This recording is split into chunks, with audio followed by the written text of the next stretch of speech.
Okay, good afternoon, ladies and gentlemen. I want to thank all of you for being here. I know you could have been anywhere else, maybe at the beach, maybe watching Netflix, or maybe recycling your own pain privately. But you chose to be here, and that says something. It means you are not just surviving your story, but you are ready to rewrite it. My name is Namon Abe Andrea, author of The Detour and Foresight Mindset, Shaping Your Future, leadership and life coach, and also a motivational speaker. And part of what I'm going to be doing today is to help you on how you can begin to recycle your pain. It's important to understand that the ability to recycle your pain is not a gift of human nature. It is a skill. That's why most people, they become paralyzed when they encounter setbacks, hardships, and challenges. Meanwhile, a few people use those setbacks as a stepping stone to success. Napoleon Hill, the author of Think and Grow Rich, was recorded by saying, most people strive for a life of little or no struggle. No one seeks pain or challenges, and nor should they, but that is precisely where growth lies, in the challenges and struggle that come from pushing for what you really want in life. I am reminded of a rare condition called congenital insensitivity to pain, CIP. It is a disorder where people are born without the ability to feel physical pain. At first, it sounds like a blessing, life without pain. It sounds like freedom, but in reality, it is one of the most dangerous conditions that a person can have. These people, they break bones without noticing it, and they bend their bodies without realizing it. And most of them, they die young, and not because of the illness, but because they couldn't feel what was meant to warn them and protect them. And that got me thinking, what if pain is a gift we haven't learned how to use? What if pain is a gift, is something that makes us grow, protect us, and warn us? So it's important, ladies and gentlemen, that you begin to embrace your pain. Pain is a gift. It's what makes us grow. It's what protects us. So I want to begin by sharing with you steps on how you can begin to recycle your pain. The first step to recycling your pain, in 1929, 29th October 1929, there was a stock market crash.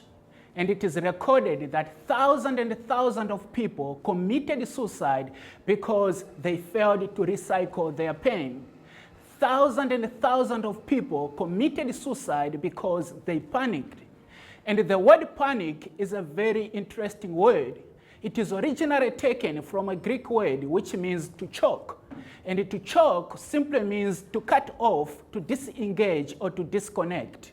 And that's exactly what happens when you panic. When you panic, you cut off the air that goes to your brain. And when you cut off the air that goes to your brain, your mind cannot think clearly. And when your mind cannot think clearly, your mind cannot find options that exist for you in your environment. And every time you cannot find options, you disempower yourself. Ladies and gentlemen, it's important to understand that true strength that resides in every human being is the ability to find options. That's what separates humans from animals. There was a time in human history when humans and animals coexisted. It's called the Stone Age. Humans used to live in caves. But look at us now. We have built houses. We have made clothes. And we have made cars. We have evolved. So when you can't find options, you disempower yourself. You automatically relocate yourself to the jungle. You become an animal. So you have to transcend the idea of getting stagnated and letting pain define you. So the first step to recycling your pain is vision. Vision is a critical success factor. It was Albert Einstein who once said, if you judge a fish by its ability to climb a tree, it will spend its entire life thinking that it is stupid. And most of us, we wonder why we think we are stupid when we are trying to recycle our pain and deal with our setbacks, hardships, and challenges. And it's because we haven't found a place where we belong. And vision is a critical greatness factor. There is a sense in which you can be around and not present. If the people who are the custodian of your environment cannot attest to the credibility of your relevance, you are just around and you are not present. Billions of people have come into this world, and billions of people have left. And no one knew that they came, how much more that they left. And yet, we have people whose names are imprinted in those glorious credits called history because they were not just around, they were present. They had a clear vision and they contributed to humanity. And vision is a critical motivation factor. I strongly believe it's almost impossible to find the motivation to act if you lack vision. And vision should be the purpose for your activity. The work that I do, everything that I do is guided by one assignment: to help people on how they can navigate life's detours and begin to move from where they are to wherever they want to be with clarity, whatever that point may be. Everything that I do is guided by this one assignment. It was Helen Keller who once said, can you please invite the guy to help you? It was Helen Keller who once said, the only thing that is worse than being blind is having sight but no vision. Man, that's a very profound statement. Remember, Helen Keller was born blind, but yet Helen Keller wrote books. Helen Keller traveled around the world. Helen Keller impacted millions of lives. Helen Keller lived a life that most of us in this generation could kill for. And the time is going to fail me to talk about Stevie Wonder. Even though Stevie Wonder was born blind, the guy never wondered all his life because he had a clear vision of who he could be. So what is vision? Vision is the ability of the human mind to photograph a picture of a preferred end. If all that you see is only what your eyes can see, then there is something wrong with you. If all that you see is only what your eyes can see, man, we should be worried about you. As a matter of fact, there's no difference. If you lack vision, you are not different from a lunatic. And we have two types of lunatics. We have extreme lunatics and we have docile lunatics. Extreme lunatics are the ones we see naked on the streets every day eating from trash bins. And the docile lunatics are the ones who drive big cars. They live in mansions and they put on nice clothes. Please hear me and hear me very well. You can look normal by the test of popularity. By the test of meaning, essence, and purpose, you can be completely insane. Just because everybody claims that this is the way forward, it doesn't make it the way forward. So popularity does not confer legitimacy or authenticity. So that's a definition for extreme lunatics. And all lunatics have one thing in common. They can live where they are without a mental picture of where they are going. There is nobody normal who can live where they are without a mental picture of where they are going. Have you noticed when you are tired sitting at home and you just want to take a walk, you already have a mental picture of where you are going to return back home? You can't just keep walking to nowhere simply because you have decided to take a walk. You can't just keep walking to nowhere simply because you have decided to take a walk. And so for docile lunatics, how does that define their lunacy? You see, people move into a whole day without a mental picture of what they want to see in that day. People move into a whole week without a mental picture of what they want to see in that week. People move into a whole month, even a whole year, without a mental picture of what they want to see in that year.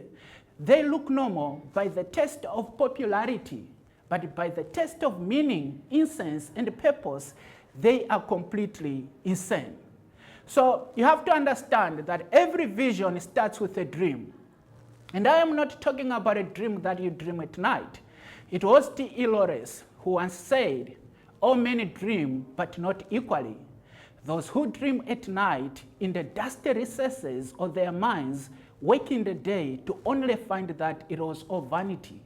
But the dreamers of the day are dangerous people, for they dream with their eyes open so that they can make it possible. Again, I am not talking about a dream of owning 5 Ferraris, 5 Lamborghinis, or 10 vacation houses. There is nothing wrong with owning those things. I need them too. I think there's so much good that you can do when you are successful. But do not confuse the ability to make money as the proof to think. Making money is simply the measure of your ability to survive.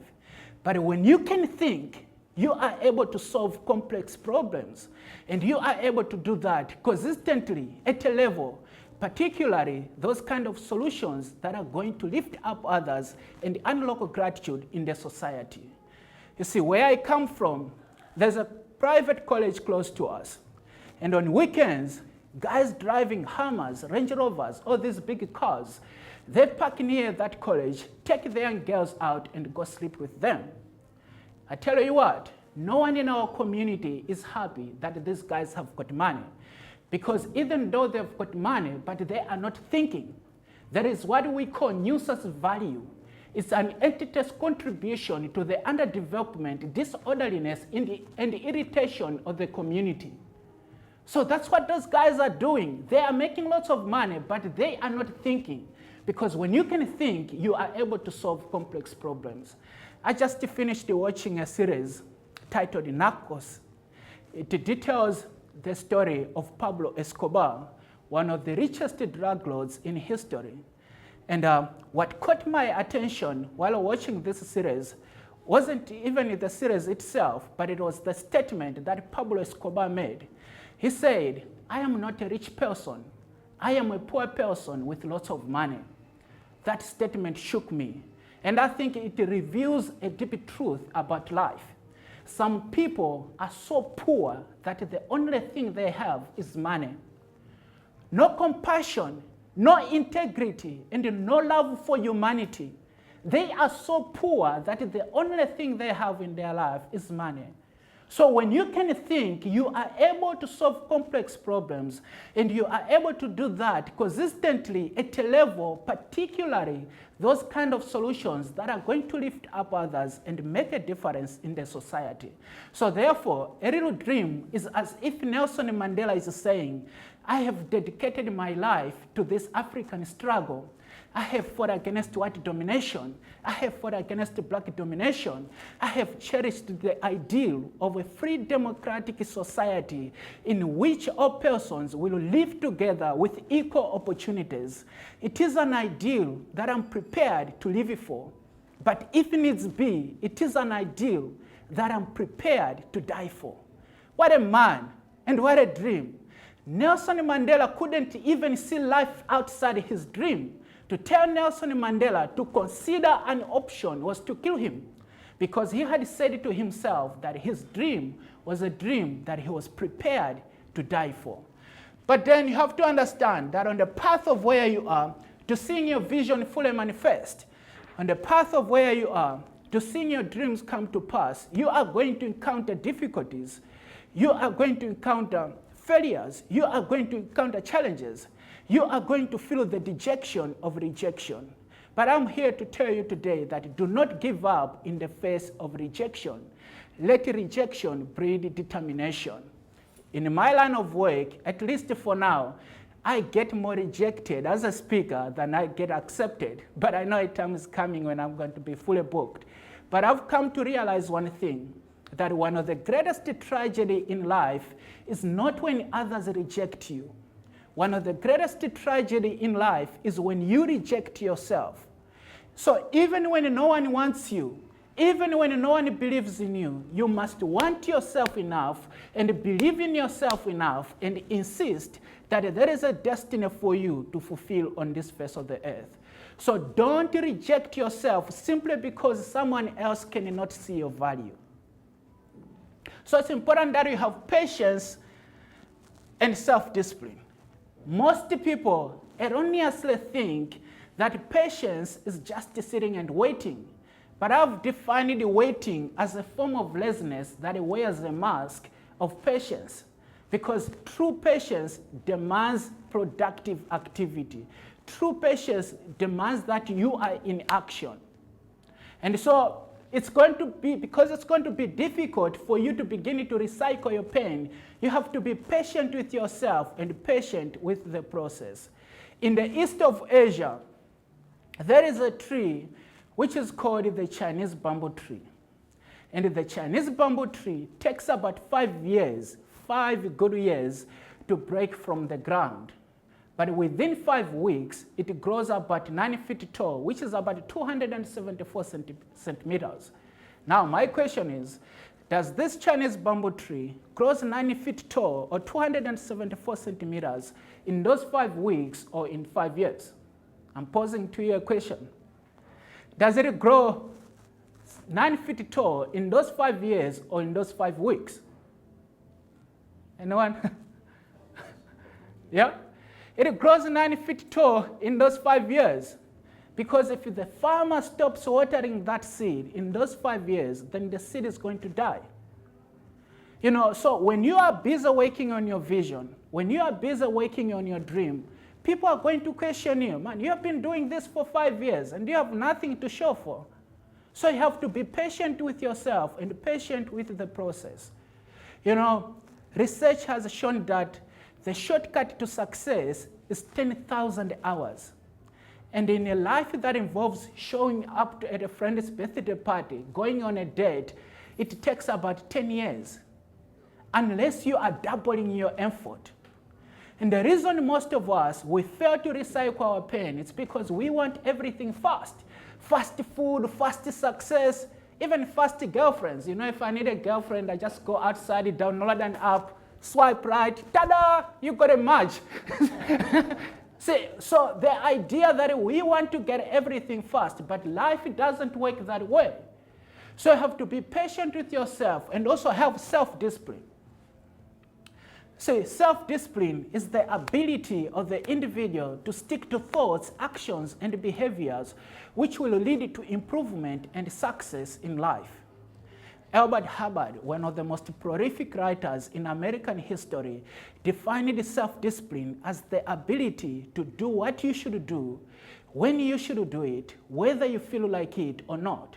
So self-discipline demands that you show up even when it's not convenient. And there are a few good examples of self-discipline. One of the best examples is professional athletes. I like watching soccer. When you watch players like Messi, Neymar, Mbappe, their abilities seems natural and easy. But what we see is just an event. What we see is the act of winning. What we don't see is thousands and thousands of hours of practice. What we don't see is their soul bodies. What we don't see is everything that has made them to be the player that they are today. But to be honest, I think self-discipline, for me, is for people who haven't discovered what they truly want to do with their lives. For me, I think incentive is superior to self-discipline. An incentive is something that motivates someone to do something. In 2006, when my parents lost their business, I was 13 years old, and I had no idea what self-discipline was all about. But what I had was an incentive. And I wanted to help support my family. That's what I was thinking about. I'm the firstborn in the family of 5, so I devoted my energy to support my family. So what I had was an incentive. And because my incentive was so strong, self-discipline to me became a second nature. I used to sell fat cooks in those days, and fat cooks were doing well in the morning when people are going to work. So I would show up 6 o'clock in the morning. And sometimes I would even show up without looking at my watch because I had an incentive. So if you are struggling with self-discipline, then find an incentive. Your family can be an incentive. Your business can be an incentive. Your community can be an incentive. I think you might be asking now, like, what's your incentive? My family is no longer an incentive. My incentive is to raise at least 8 million people who are going to exchange their time and resources with the concept of detours. That's my incentive. And why 8 million people? Because you only need a square root of 1% to begin any kind of revolution. And by that, I mean thought revolution and not violent revolution. So find yourself an incentive. Key number 1, to begin to recycle your pain, is vision.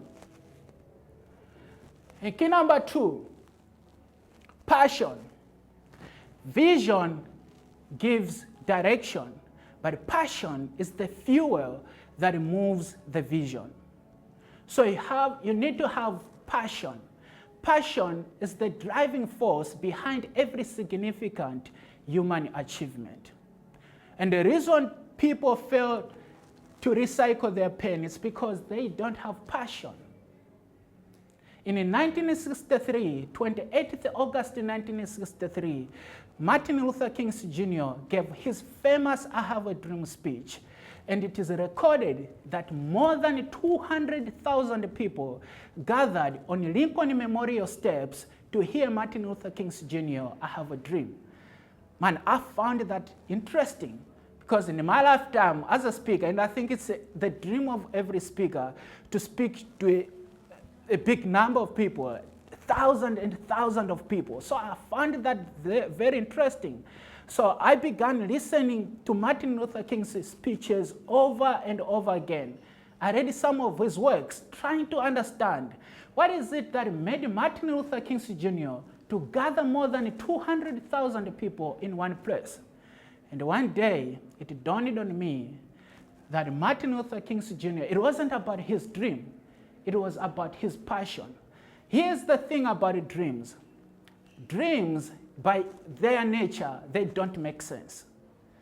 And I think that's why I found the idea that Martin Luther King Jr. could gather more than 200,000 people in one place simply because he had a dream. You know, people are always asking, oh, what's your business plan? What's your 5-year plan? You see, because plans to us seems more appealing. But here was a man with only a dream. And yet, he managed to gather more than 200,000 people in one place. And I realized that Martin Luther King Jr., he passionately communicated his passion. Oh, jeez. He passionately communicated his passion. And when his passion was communicated, he gave hope and inspiration to many others. And it was those whom he inspired, it was those whom he gave hope to. They were the ones who supported Martin Luther King Jr. I Have a Dream. And I want to share with us 4 keys on how you can begin to develop your vision using the Ikigai model. Ikigai is a Japanese model which simply means reason for being. And Ikigai, they've got 4 points which I believe are going to resonate with a lot of you here, and they are going to help you on how you can begin to recycle your pain. Key number 1, it's fine. Key number 1, you have to find what is it that you love doing. When you get home at night, even starting from now, write down 10 things that you love doing. And once you have found 10 things that you love doing, identify from those 10 things what are things that you are good at. So in my case, I love speaking. I love searching for knowledge and sharing that knowledge with people. I am so passionate about that. I love doing that. So once you have found the things you are good at, then find the things that you can get paid for. The things you love doing, the things you are good at, and what is it that you can get paid for. And once you have found the things you can get paid for, then find what is it that the world needs. The things you love doing, the things you are good at, the things that you can get paid for, and then the things that the world needs. That's how you begin to develop your passion. And passion comes together with enthusiasm. Enthusiasm is a very interesting word. It is originally taken from a Greek word called entheos, E-N-T-H-E-O-S. And it simply means God within. And that simply means God is in the heart of every man and woman who is possessed by a vision or a dream. So find passion, have passion, develop passion. Guys, no one is taking notes. Are you getting? Am I helping you? Yeah? Are you taking video? You're recording? Okay, okay.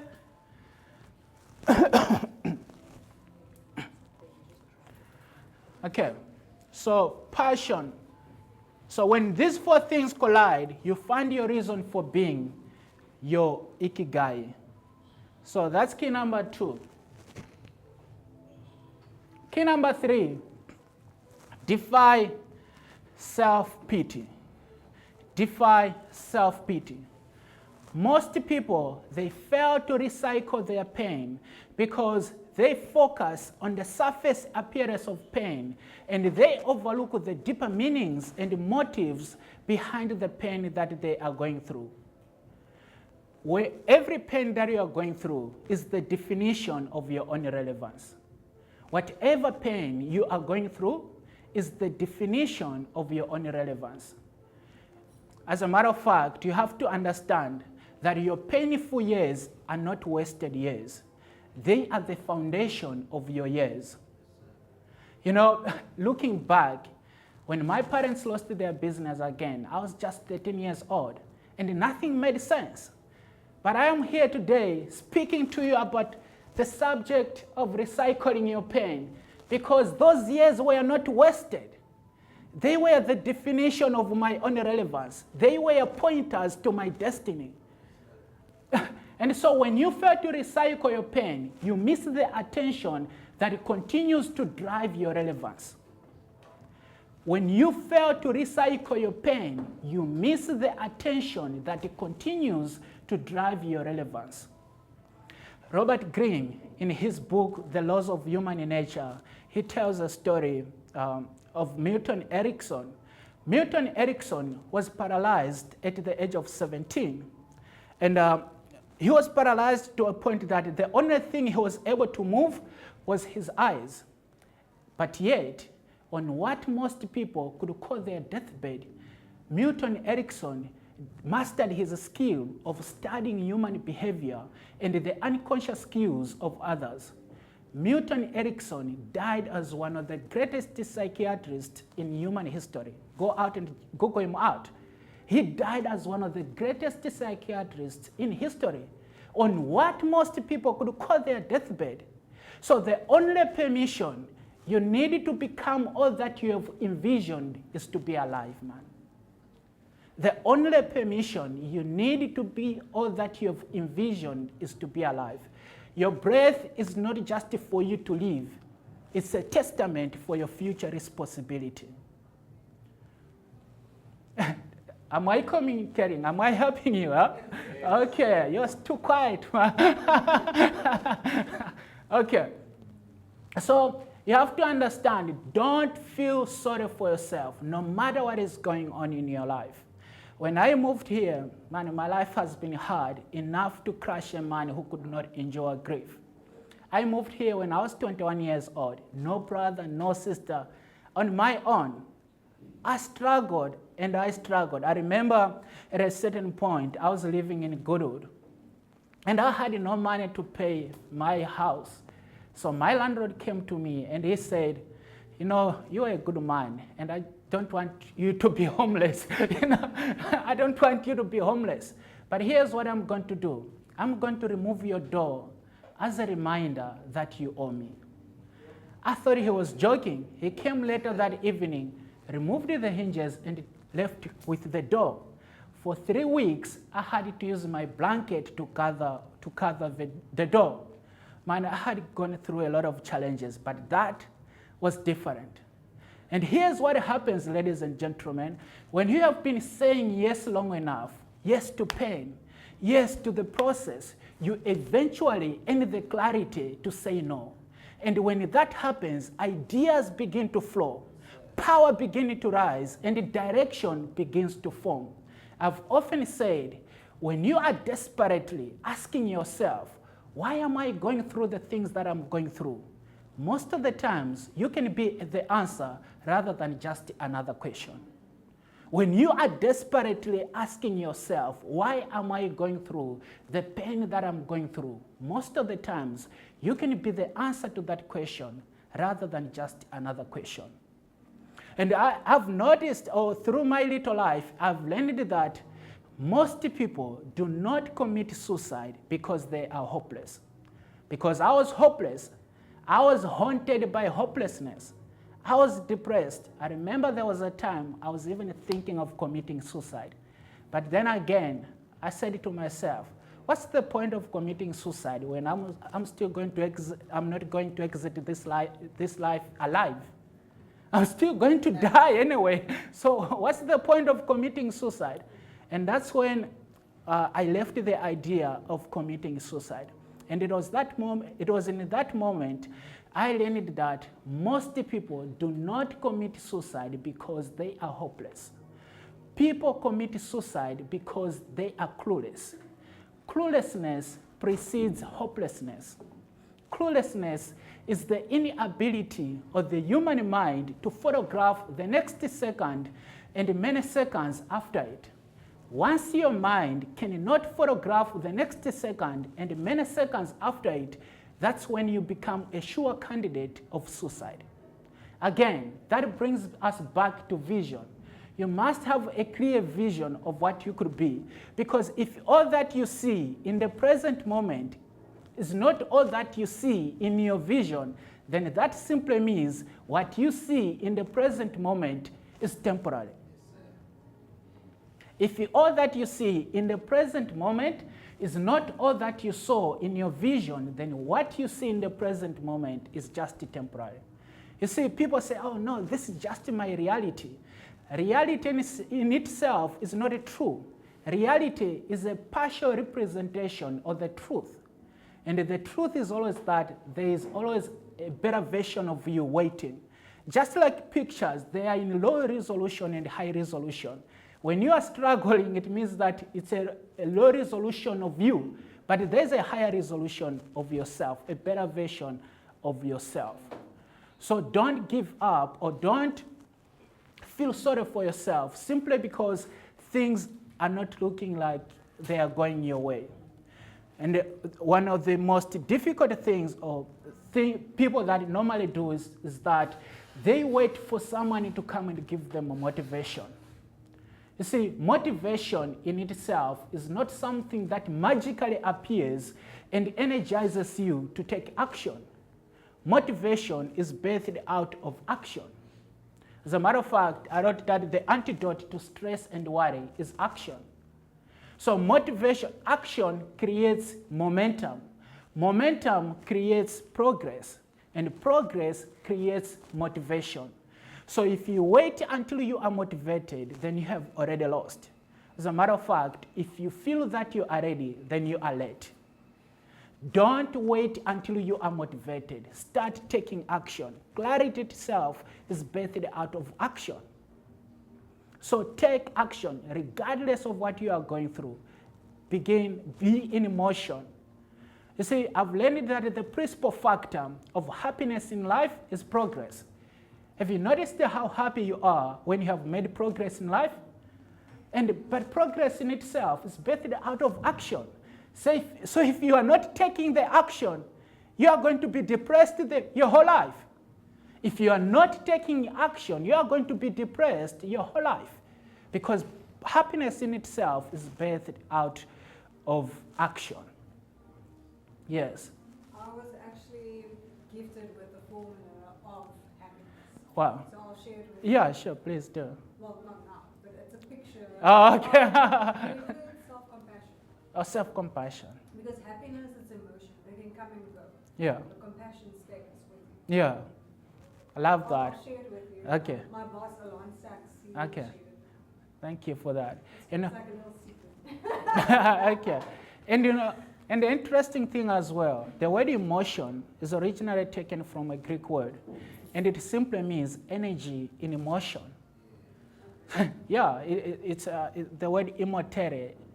The word emotion is taken from a Greek word emotere, yeah, if I'm not mistaken, but it means energy in emotion. So you have to be continuously in emotion to begin to recycle your pain. Right?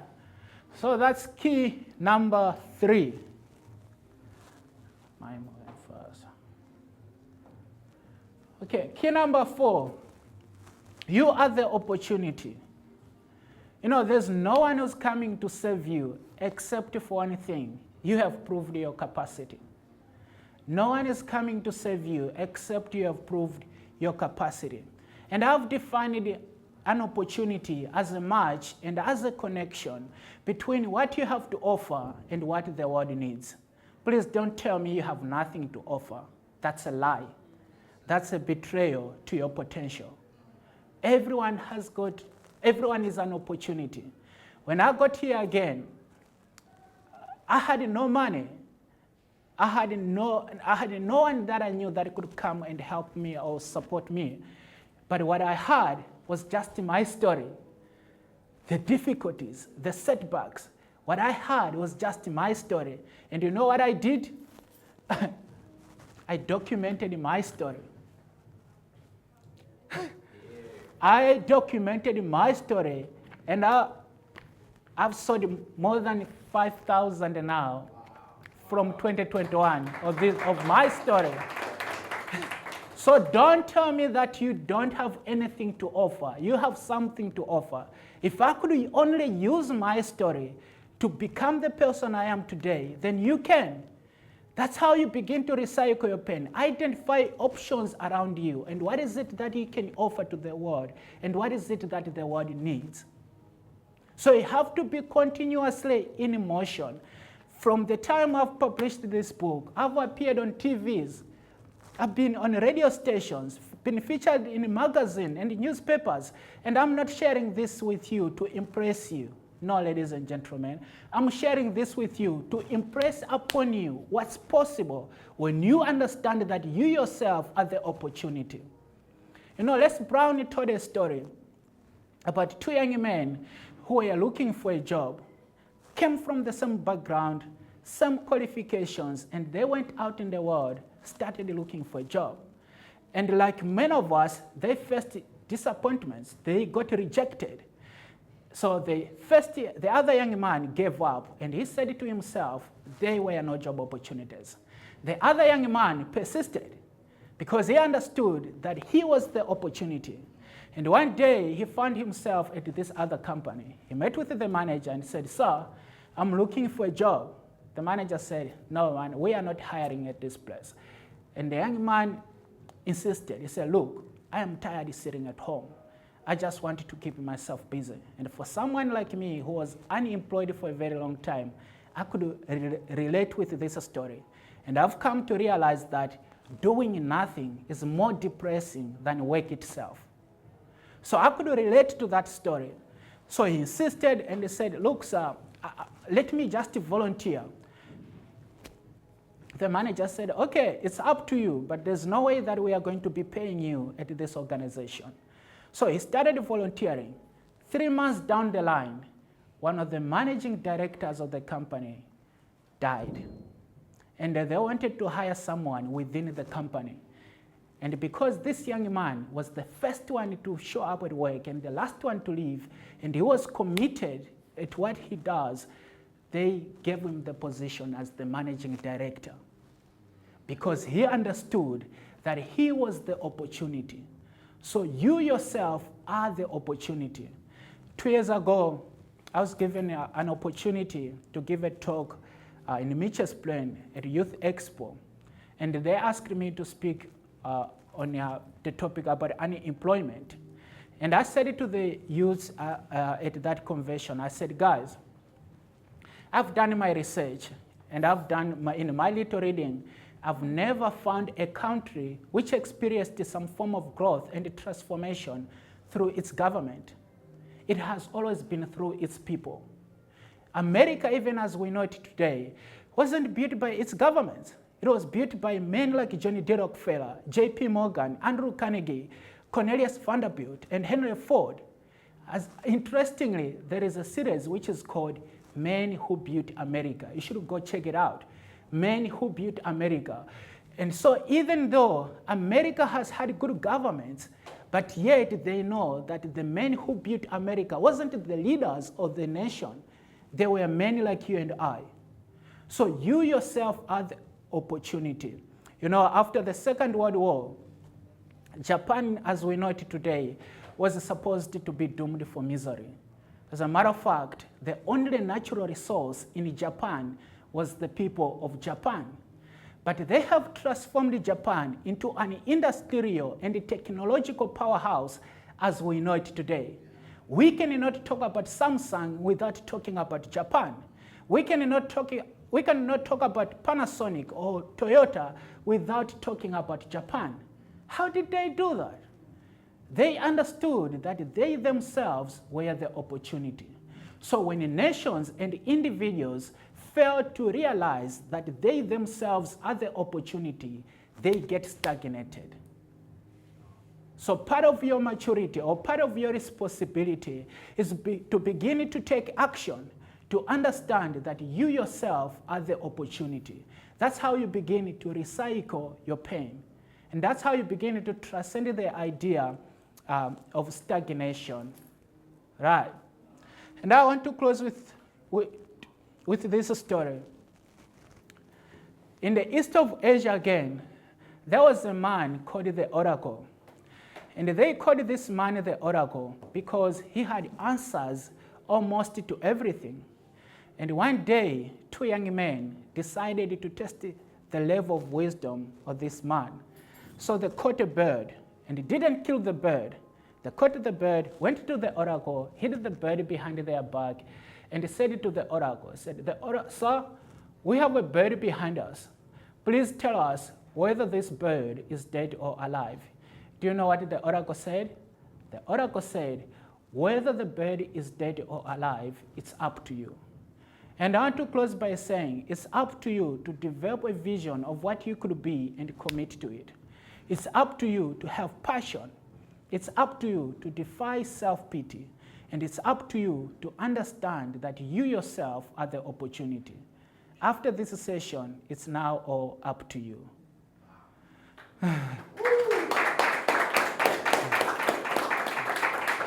Okay. I'm going to open up the platform for question and answers. Yeah.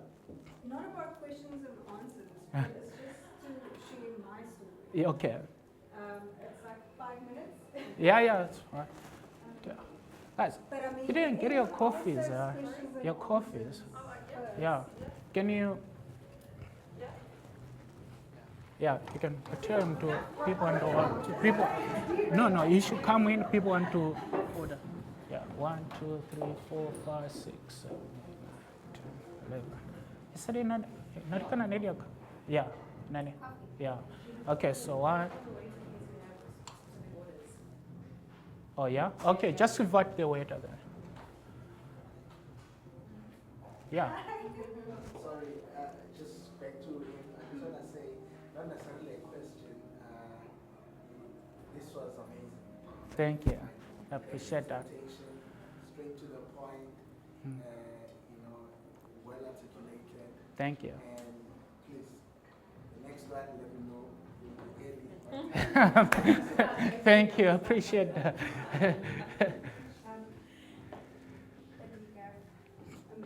Adhika cappuccino with macadamia milk. Hot. I don't want it cold. But sometimes I make cappuccino.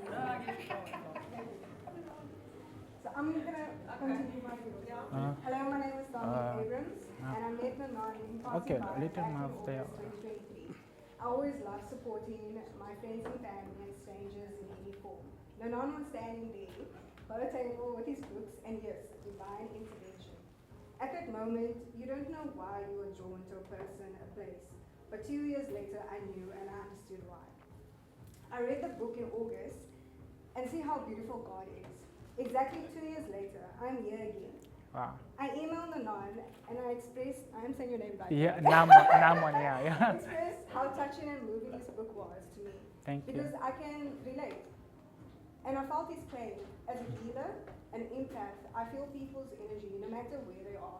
It's this instinctual and intuitiveness in my spirit and inner knowing that can't be explained intellectually, logically, or verbally. It's a feeling, not an emotion. It's this supernatural power of natural instincts, your gut.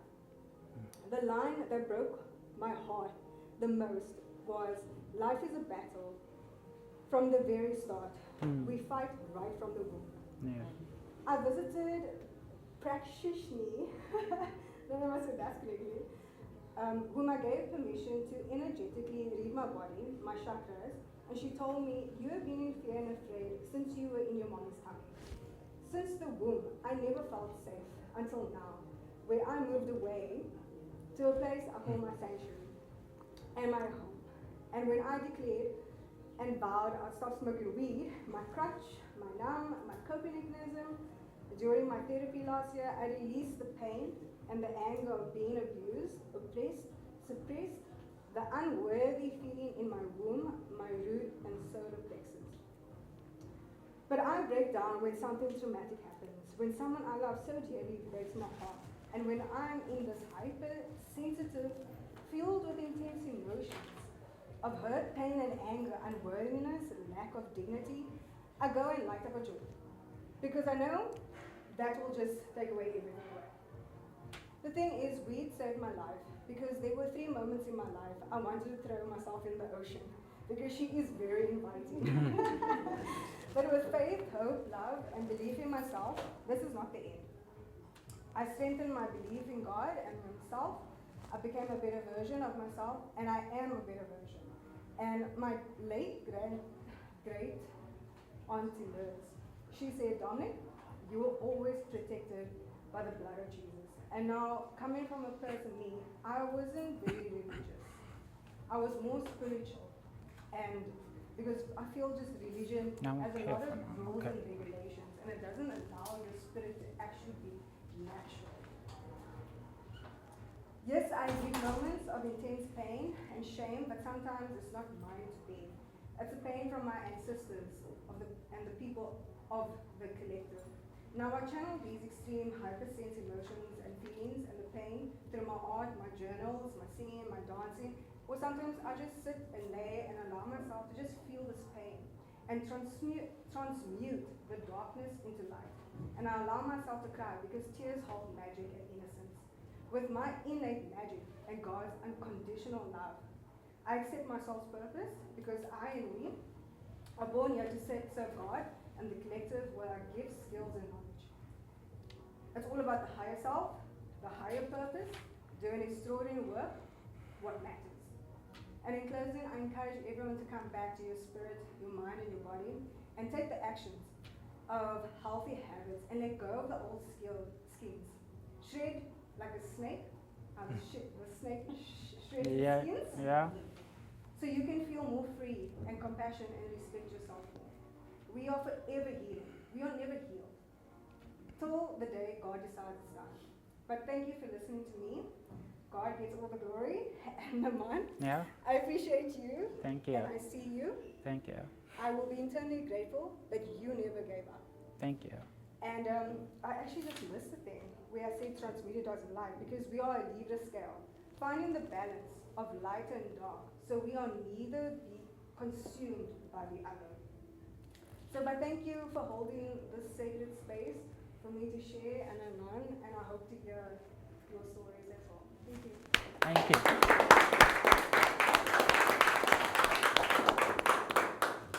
Okay. This line. Any questions? And I'm here to take questions, right? I think it's very special what Dominique said just now. It's like life is so interesting. Everything has come down to this moment of us in this room because at some point we chose not to give up. And like I think it's a testament to show like how your small actions in your personal life can affect and can like ripple across the whole world, you know. No matter what we take from this or not, like again, you didn't give up, and somehow that means that we're here today in this moment, which is really cool. Thank you.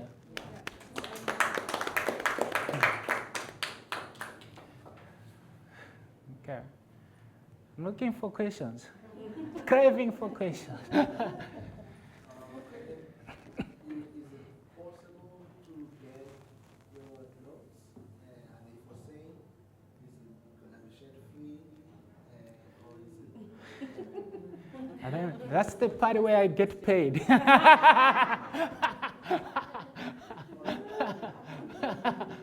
like, for pain, Yeah.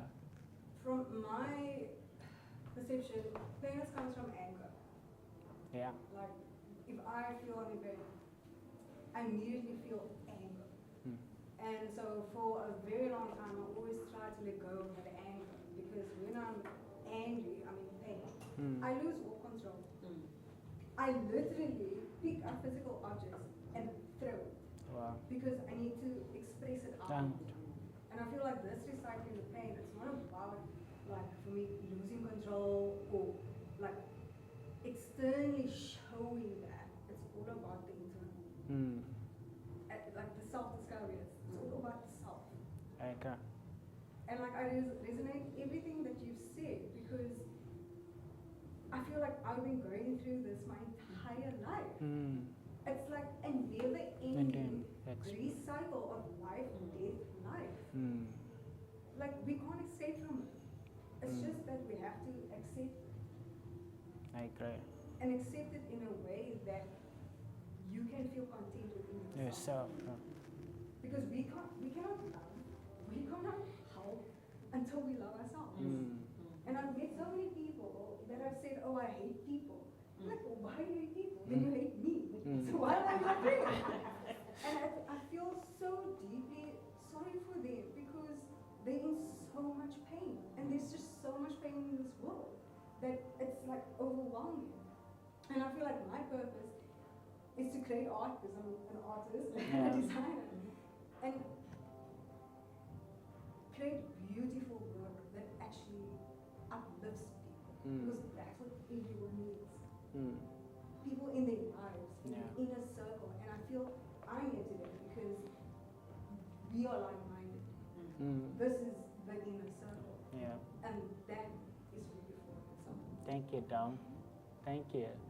Appreciate it. Okay. Yes, sir. First of all, I'd like to say what a beautiful presentation. Thank you.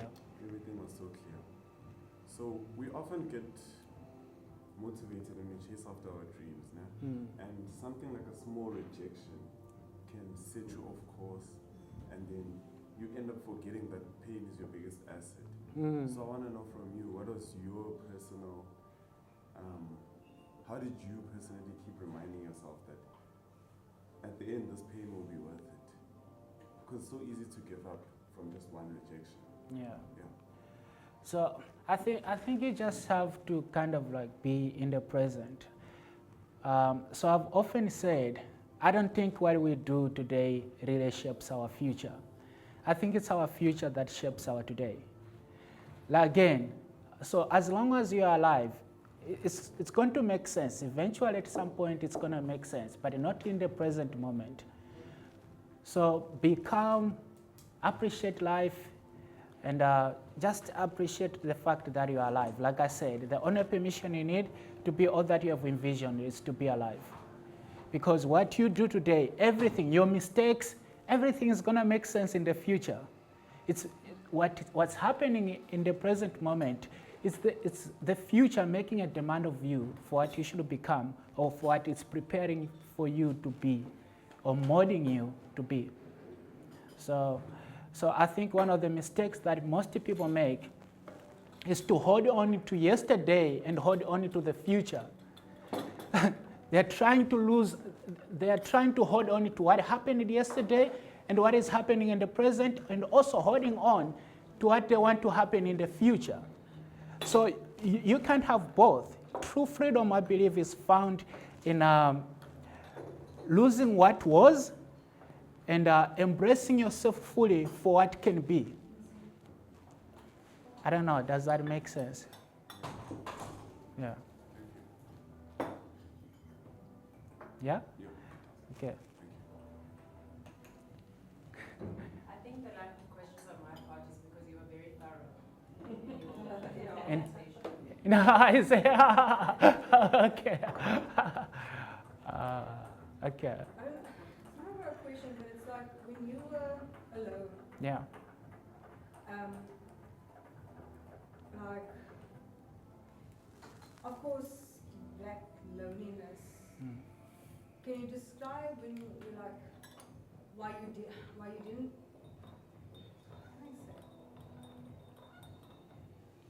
Sometimes, like, I suffer from loneliness, Yeah. and I feel like I can't ask for help. Or if I'm in a situation, You can't ask for help. is okay. that like? Oh, just Okay. let me think about it more. Okay.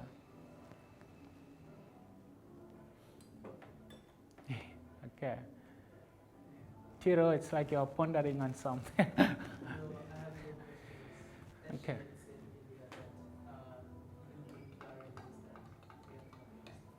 Okay. Maybe if we don't have questions and you do want to hear from us in some way, shape, or form, maybe we should share what we took away. Okay, yeah. Take my emails, yeah, for sure.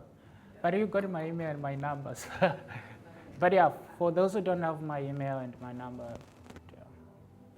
yeah. Jeez. Where should I write that?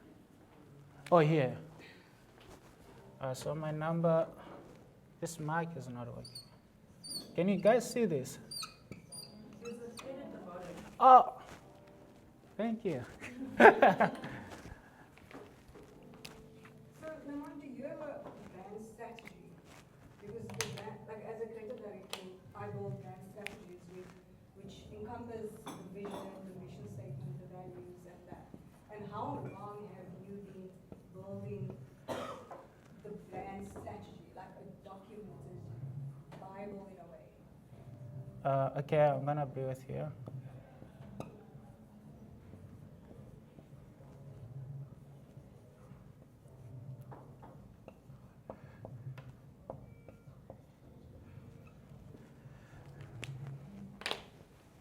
Okay, by the way, ladies and gentlemen, my mentor is in here, Mr. Mr. Yus Anderson. So that's the man. Thank you, sir, for the gift of access, for what you do, and thank you. It's, So let me share. Probably an opportune time. I live just up the road, yeah, and I was sitting in the foyer of a hotel about 3 years ago now. yes, And I was sipping my coffee on my own, minding my own business, and looking at, there was something going on in front of me. People were doing like a TV ad or something. yeah, And after about half an hour, this gentleman that came and walked up to me and looked up and he said, "Hi." I said, "Hi." How are you? You know? yeah, And he looked down and he said, "I'd like to get to know you." I said, "What do you mean?" "I'd like to get to know you." I said, "That's really interesting. Why don't you sit down?" Literally. yeah, And that was Namon. yeah, His belief in himself and a belief in something he didn't even realize yeah, at that particular point in time. There was obviously some vibration that drew him to me, yeah, and I'm an executive coach, and I've been doing that for about 20 years. And Namon sat down in front of me and said, "I want to become a coach." I said, "Wow, that's interesting." I said, "You know what a coach does?" He said, "No." I have no idea really. But I know that that's what I want to do. yeah, So I said, "I tell you what, we're going to go on a journey." yeah, you and I. yeah, I said,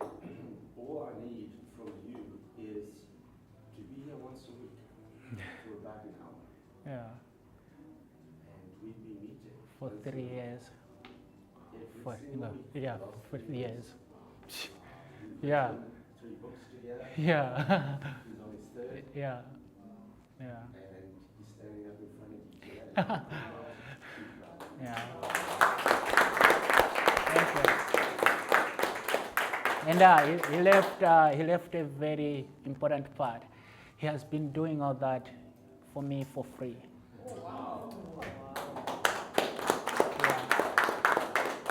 Yeah. You know, money is definitely not the objective when it comes to this. Thank you. There is so much more that I've gained through the relationship.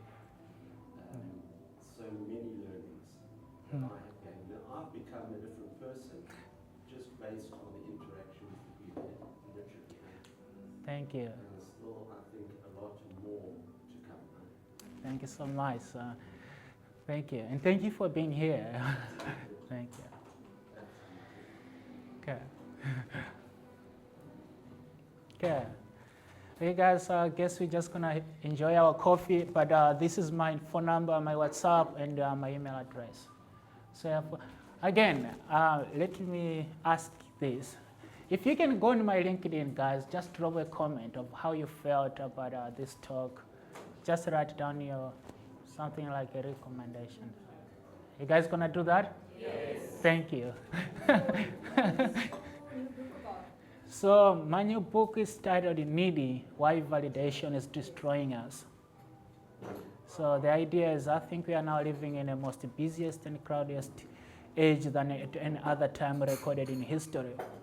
And I think our power lies in finding ourselves.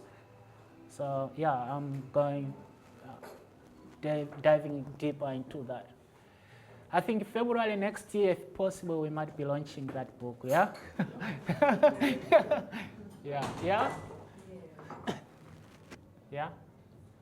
Oh, I thought you were raising your hand. I was tapping. Okay, okay. Okay. I don't know, did anyone take pictures of the presentation? Because I would like to repost this on my LinkedIn. Yeah, sure. Anyone did take pictures, please? Yeah, no, we're gonna take pictures, yeah? Got a video, yeah. Oh, okay. Yeah. Do you have a few photos from there? I can take a photo. I've Yeah. just been video. Okay, But I can take photos. okay. I'll send you some Yeah, you took some, okay, sure. small clips. Okay, I mean, can someone take a photo of me and yeah. I mean, I can take photos of you, everyone. Yeah? Okay. I'm going to take a couple so you guys can Yeah, Yeah, I want yeah. ones with Oculus sticks as well, please. Yeah. Can I take it? Okay. I look very different with Oculus sticks. Right.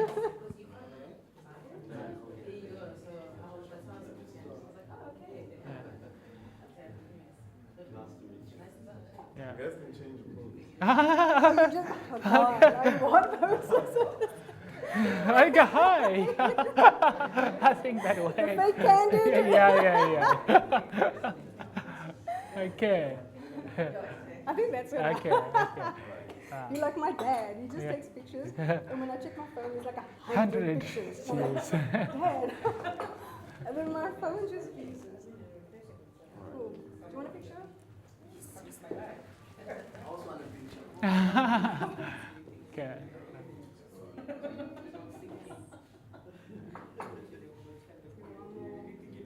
Okay. Jeez. Maybe you want to hold your book? Oh, okay. Ayana, hold the books, yeah. Awesome. Okay. Got it. Yes. Can I message you about getting a book? For sure. 100%. Let's do that. Hey, take a picture. Okay, let's do that. And then you must just give me the number so I can give you the picture. Oh, yeah.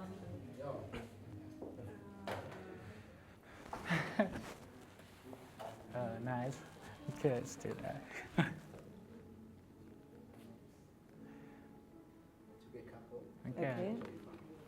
Okay, that is for yeah.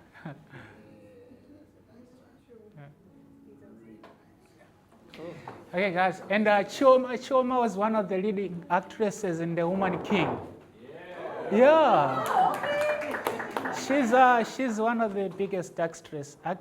Yeah, she's been on Isono, and again the money behind the camera. So they were One Piece. There's a show on Netflix called One Piece. So yeah, yeah, yeah. So yeah, yeah. Come here. Oh, Jonas. Look at the camera side. The The camera. camera side. Yeah, I'm fine. Okay. Make us look nice. Where's your boots? Oh, my books. Okay. Yeah. So you had both of them. We have all of them. Yeah. Okay. Thank you. Sure. Thank you. And thank you for coming. Yeah. Sure. No, you were great. Yeah. Thank you.